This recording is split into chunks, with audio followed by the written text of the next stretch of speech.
Dragi moji, teško nama, znači kak se zove, sve je postalo toliko skupo, a plata je toliko mala da znači jedva dočekaš, čovječe, kraj mjeseca, odnosno jedva dočekaš sljedeću platu. Znači, nivo cijena u Bosni i Hercegovini u martu 2013. godine u odnosu na isti mjesec prethodne godine je veći za 10,3%. Znači, objavila je taj podatak Državna agencija za statistiku, ako niste znali. Za 10,3%. Znači, prije, ako odete u trgovinu i potrošite 100 maraka, znači sad kad odete u trgovinu za tu istu potrošačku korpu morate da izdvojite, znači, 110 maraka, znači malo više od 110 maraka. Znači, on misli da taj cenar jednostavno, kak se zove, uzmu građanima. Znači, on dignu cijene i misle da taj cener građanima ne treba, jebi ga. Znači, šta će vama ljudi pare? Znači, mi ćemo jednostavno dignuti cijene, dajte vi nama da smo mi bogatiji, a vi siromašniji. Tako, dragi moji, funkcionira sistem. Sistem funkcionira na taj način da bogati ostanu, odnosno da bogati postanu još bogatiji, a da siromašni postaju još siromašniji. Čak ako bi ušli, znači, u porez, odnosno zakonima o porezu, znači, vidjeli bi da, znači, sistem je tako napravljen da ljudi koji zarađuju veću svotu novca, znači, odnosno ljudi koji su, recimo, bogatiji, plaćaju manje poreza, znači, od osoba koje su siromašniji, ili ćemo reći od običnog građana, od puka. Znači, koža se dere puku, dragi moji, znači, vuk dere kožu ovci. Ovca, znači, u ovom slučaju narod je ovca, a država je vuk, odnosno sistem je vuk.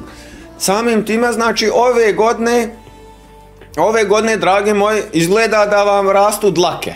Majke mi, znači, sve se čini da vam rastu dlake, pa tako, znači, prosječan rast cijena od 10,3%, što znači da vama faktički, znači, naraslo 10,3% više dlaka, kako bi vas, znači, trgovinski lanci mogli više šišat, kako bi se napunila više, znači, državna blagajna. Jer jebi ga, dragi moji, znači, odnekle novac treba da dođe kako bi ono ponova, znači, rad tog što imaju priliv novca od građana, mogli da nas ponovno zaduže, odnosno da dignu neđe, kak se zove, vani kredit, kako bi država mogla da nastavi da funkcionira.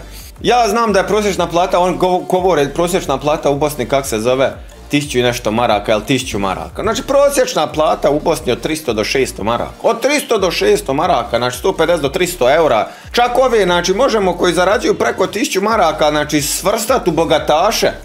Mada i ovi koji zarađuju, čovječe, 1000 maraka, ili rećemo do 1500 maraka, i on također krpaju, čovječe, kraj s krajem. Znači, a neću ni da zamišljam, kak se zove, da predstavljam sebi, a kamol vi, ni vi to ne bi trebali da radite. Kako žive oni koji zarađuju od 300 do 600 maraka? Znači, to vam je, dragi moji, magija. I živa istina, znači, kad jedan Bosanac, ili ti ga rećemo jedan Balkanac, ode neđe vani, on je, kralju moj, uspješna osoba, on je magiončar zato što je naučio da čara, rećemo, u Bosni, pošto ja dolazim iz Bosne, pošto sam Bosanac. Znači, jedan Bosanac, ako malo disciplinira sebe, kad ode vani, on će za par godina, za 10 godina može da postane milioner. Milionaš, isključivo iz tog razloga što je naučio da preživljava sa 300 do 600 maraka u državi gdje ti treba za normalan život od 1000 do 1500 maraka. Znači, mi smo mađiončar, mi smo čarobnjaci, čovječe. Doslovno smo mi, ako niste znali, čarobnjaci. Zato možda i kažu da je, znači, Bosna mjesto gdje se spajaju istok i zapad. Znači, ja općenito mislim, znači, što se tiče Bosne, da je Bosna mjesto odakle je počela civilizacija, odakle se rodila civilizacija. Samim time, znači, u Bosni se rađaju i mađiončari, čarobnjaci. Jer moraš biti čarobnjak da preživio sa 300 do 600 maraka. Znači, neće sad govoriti odakle se namakne taj novac, znači, kako bi se dalje preživilo. Znači, ima ljudi, kak se zove, ali to je mali broj ljudi, znači, koji to namaknu na pošten način. Ali, dragi moji, većina vas, znate to i sami, znam to i ja, ostatak tog novca namakne na ilegalan način.